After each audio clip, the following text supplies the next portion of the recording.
हर मुल्क हिंदुस्तान नहीं है सर। दुनिया का एकमात्र मुल्क है आदिम काल से लेकर आज तक जहां आजादी है। आज कितनी है ये मुझे नहीं पता, लेकिन है सर।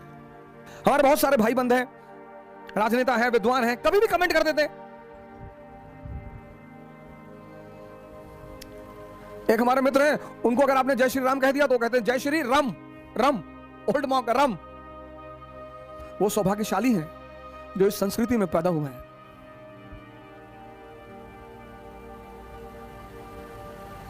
उधर होते ना सर, उधर समझ रहे हो ना, उधर होते तो निकाल लेते सब और जैकेट बना देते। जैसे मैं एक बड़ा छोटा सा एग्जांपल आपको देता हूं। गांधी को इतना गाली देते इस देश में इतना लोग गाली देते, इतना। पर सर जब आप उस आदमी को पढ़ेंगे ना और समझेंगे, आज 2022 भारत एक राष्ट्र है। 1922 भारत राष्ट्र था ही नहीं। आज 2022 भारत एक राष्ट्र है, सशक्त राष्ट्र है। दुनिया में एक हस्ती है इस देश की, लेकिन राष्ट्र के नाम पर आज भी लोगों को इकट्ठा करना मुश्किल है। आज जाति के नाम पर लोगों को इकट्ठा करना आसान है, धर्म के नाम पर लोगों को इकट्ठा करना आसान है, क्षेत्र के नाम पर इकट्ठा करना आसान है। 1920 का भारत, 2022 का भारत, भारत एक राष्ट्र है, सशक्त राष्ट्र है। और आज भारत के लोगों को नेशन के आधार पर एकत्र करना मुश्किल है। और 1920 में राष्ट्र था ही नहीं। मैंने कहा ना, आज आप लोगों को जाति के नाम पे इकट्ठा कर लेंगे, आज आप लोगों को धर्म के नाम पे इकट्ठा कर लेंगे, क्षेत्र के नाम पे इकट्ठा कर लेंगे, लेकिन राष्ट्र के नाम पर। और जब उस आदमी ने नॉन कोऑपरेशन मूवमेंट शुरू किया, अरे भारी भीड़। उस बैकग्राउंड में जब अंग्रेजों ने जलियांवाला बाग नरसंहार किया था, उस बैकग्राउंड में आप सोचो सर, बिना राष्ट्रवाद की धारणा के लोगों को बाहर बुलाना कितनी बड़ी उपलब्धि रही होगी इस व्यक्ति की। सर वो आम बात नहीं है। इसलिए मैं आप सभी लोगों से इस देश में निवेदन करता हूं, खासकर अपने युवा मित्रों से निवेदन करता हूं। बहुत जल्दी भावुक हो जाते हैं। व्हाट्सएप यूनिवर्सिटी से दूर रहें, फेसबुक यूनिवर्सिटी से दूर रहें, इन सब यूनिवर्सिटियों से दूर रहें। पढ़ें। नेशनल एजुकेशन का जो प्रोग्राम चलाया गांधी जी ने एनसीएम में, नॉन कोऑपरेशन मूवमेंट में, तो नेशनल कॉलेज के प्रिंसिपल बने सुभाष चंद्र बोस। गांधी जी से मतभेद रहे, मनभेद कभी नहीं रहा, कभी नहीं रहा। बड़ी उटपटांग कहानियां फैलाई गई हैं गांधी जी और सुभाष चंद्र बोस जी के बारे में। बहुत पैट्रियट ऑफ द पैट्रियट्स कहा उन्होंने गांधी जी को। बड़ी उल्टी सीधी कहानियां उनके बारे में, बोस जी के बारे में और गांधी जी के बारे में फैलाई गई। अब जब हमारे यहां ऐसे लोग गांधी जी के बारे में पढ़ाएंगे जो गांधी को बदतमीज बोलेंगे और गाली देंगे, समाज का नेतृत्व कौन कर रहा है? गांधी जी के लेफ्टिनेंट थे ये लोग, द युवा यंग टर्क। इनको उस वक्त यंग टर्क कहा जाता था, यंग टर्क्स। ये लोग यंग टर्क्स, गांधी के यंग टर्क्स थे ये। एससी बोस, जेल नेहरू, लोहिया,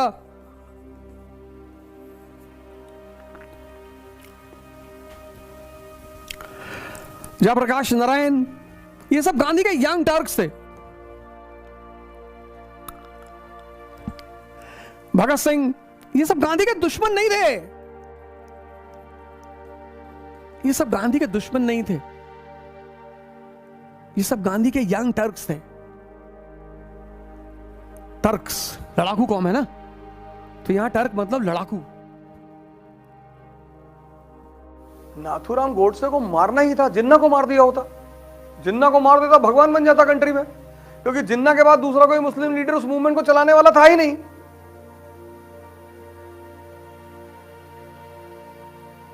पाकिस्तान बनता ही नहीं। वो सुबह नहीं, वो भगत सिंह को गांधी जी की वजह से लटकाया गया। ना मारेंगे ना। भगत सिंह को गांधी जी की वजह से लटकाया गया, प्रोटेस्ट किया, लेटर लिखा अरविंद गांधी जी, कोई नहीं बचा सकता था भगत सिंह को। इस देश के पूंजीपतियों ने लटकाया उस आदमी को। 1927 विक्की पुरुषोत्तम दास ठाकुर, 1929 में डिप्रेशन हो गया, वो आदमी बन रहा था लेनिन दूसरा एशिया में।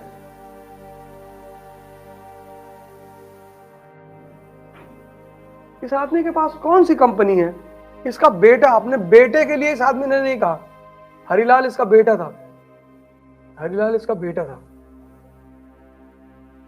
कहा किसी पूंजीपति से कह दो हमको लंदन भेजने पढ़ने के लिए। उसने कहा हम ना कहेंगे।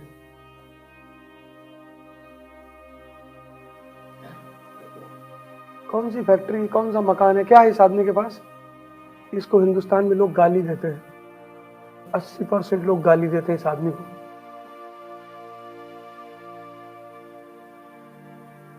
ये आदमी नहीं होता ना तो ये देश आजाद नहीं होता। इतनी औकात का आदमी था ये।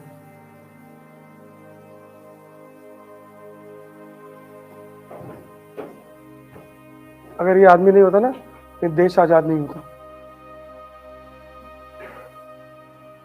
इतना महान आदमी था। इसका कोई बैंक अकाउंट नहीं, इसकी कोई फैक्ट्री नहीं, इसका कोई मकान नहीं। इस आदमी को, ये आदमी 1931 में लंदन गया राउंड टेबल कॉन्फ्रेंस अटेंड करने। ऐसे ही पूरा लंदन इकट्ठा था इस आदमी को देखने के लिए। ये देखो गीता है हाथ में। हिंदुस्तान में 2 ही लोग हैं जिन्होंने किताब लेके फोटो खिंचाई है, एक अंबेडकर ने और एक गांधी ने। और अंबेडकर के हाथ में संविधान है कि इस देश में हर आदमी बराबर है, और इस आदमी के हाथ में गीता है कि तुम्हारे व्यक्तित्व को इतना महान कर देगी ना कि कुछ फर्क नहीं पड़ेगा कि तुम क्या पहन के गए हो और कहां गए हो। अंग्रेजों की हिम्मत नहीं पड़ी इसको हाथ लगाने की। एक ही बार मारा था साउथ अफ्रीका में, बस। दोबारा कभी नहीं मारा। हिम्मत ही नहीं पड़ी, हिम्मत ही नहीं पड़ी, हिम्मत। 1930, 1930 इरविन था वाइसराय भारत का। इस आदमी ने इरविन से कहा वादा करो। इस आदमी ने कहा मैं सविनय अवज्ञा आंदोलन शुरू करने जा रहा हूं। इरविन ने कहा बाबा साइमन कमीशन अपना काम कर रहा है, बाबा साइमन को काम कर लेने दो, फिर हम लंदन में बैठ के चर्चा करेंगे कि भारत को आगे क्या देना है, राजनीतिक सुविधा क्या देनी है। तो गांधी जी ने कहा नहीं नहीं, हमको तुम वादा करो कि तुम हमको डोमिनियन स्टेटस दोगे। इरविन ने कहा बाबा हम वादा ना कर पाएंगे, हमारी औकात में नहीं। उधर साइमन ने व्हाइट पेपर पेश कर दिया ब्रिटिश पार्लियामेंट में। कमीशन जब अपना काम पूरा करता है तो व्हाइट पेपर बनाता है। व्हाइट पेपर मतलब चर्चा के बिंदु। तो कमीशन ने व्हाइट पेपर दे दिया लंदन ब्रिटिश पार्लियामेंट में। उस व्हाइट पेपर में डोमिनियन स्टेटस कहीं था ही नहीं। अंबेडकर, मालवीय, जिन्ना सब लंदन में थे। अंग्रेजों ने इन लोगों को बुलाया, कहा तुम लोग, तुम्हारे पीछे जनता है? जिन्ना ने कहा हाँ मेरे पीछे 40% जनता है। मालवीय से पूछा, बोले 20% मेरे पीछे है। फिर जिन्ना अंबेडकर को बुलाया, बोला तुम्हारे पीछे? बोले साहब 10% हमारे पीछे भी। बोले 70% जनता के नेता तो लंदन में है, बाढ़ में जाए गांधी। बोले गांधी को बुलाना ही नहीं। पहले राउंड टेबल कॉन्फ्रेंस में गांधी को नहीं बुलाया। और इस आदमी ने इस देश में इतना बड़ा आंदोलन खड़ा कर दिया, नमक सत्याग्रह। पूरा भारत जलने लगा। ब्रिटिश पार्लियामेंट ने फोन किया हिंदुस्तान, इरविन को, कि वैसे कहां हो रहा भैया। अंबेडकर को बुलाए, जिन्ना को बुलाए। बोले तुम लोग तो कह रहे थे कि 70% लोग तुम्हारे पीछे। बोले तुम तीनों को पैदल भेजेंगे इंडिया। तो मालवीय ने कहा कि सर इसीलिए हम इस आदमी को बाबा कहते हैं, पता नहीं कब कौन कांड करते, पता ही नहीं। साबरमती से डांडी पैदल चल के गए, पैदल।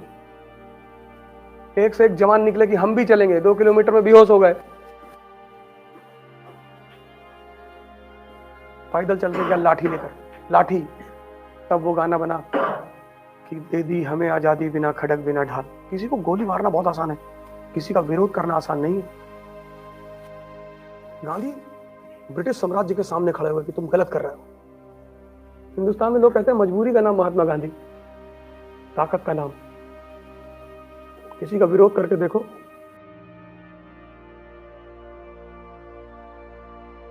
शास्त्री जी बनारस आए, उनकी माताजी उनसे मिलने आई, रेल मंत्री थे वो, रेल मंत्री। रेलवे के गार्ड का इंटरव्यू देने गए, सिलेक्शन नहीं हुआ।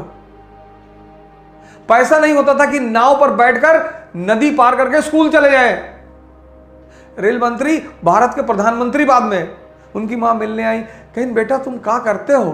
कहीं हम बाबू हैं रेलवे में। उन्होंने बताया नहीं कि मैं रेल मंत्री हूं।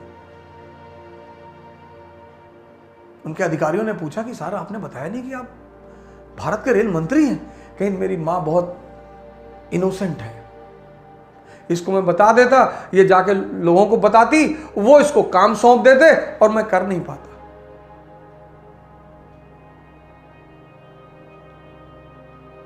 अपने बेटे के खिलाफ एफआईआर कर दी क्योंकि वो प्रधानमंत्री की कार लेकर चला गया था।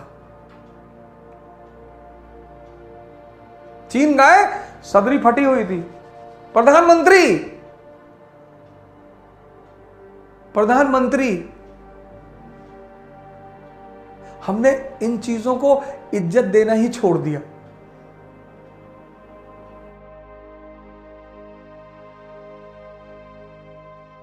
वैसे तो हिंदुस्तान का इतिहास सितारों से खाली नहीं है, और ऐसे ऐसे सितारे हैं जिन्होंने न सिर्फ इस देश, इस समाज, बल्कि पूरी मानवता को एक नई दिशा दी। उन्होंने अपने कामों से, अपने विचारों से लगभग सभी जागृत मानसिकताओं को प्रभावित किया। Awakened mentality, awakened mentality. सबको तो प्रभावित नहीं कर पाए। उनके साथ एक प्रॉब्लम है, ऐसे लोगों के साथ एक प्रॉब्लम है कि वो सिर्फ जागृत मानसिकताओं को प्रभावित कर सकते हैं। बुद्ध, महावीर, दादू, नानक, रैदास, गांधी, भगत सिंह, सुभाष चंद्र बोस और न जाने कितने सारे लोग। मैं आज बहुत ज्यादा समय तो आप लोगों का नहीं लूंगा, लेकिन मैं सीरीज बनाऊंगा। मैंने ये प्लान बना लिया है कि भारत की जितनी भी महान हस्तियां हैं, पहले भारत से ही शुरू करूंगा, उन पे मैं एक सीरीज बनाऊंगा। अंबेडकर, गांधी, भगत सिंह, सुभाष चंद्र बोस, पूरी सीरीज। अब उसमें जो भी समय लगे, जब भी शुरू हो, नौजवान क्रांति के अगले हिस्से में यही कहानी चलेगी। जय हिंद।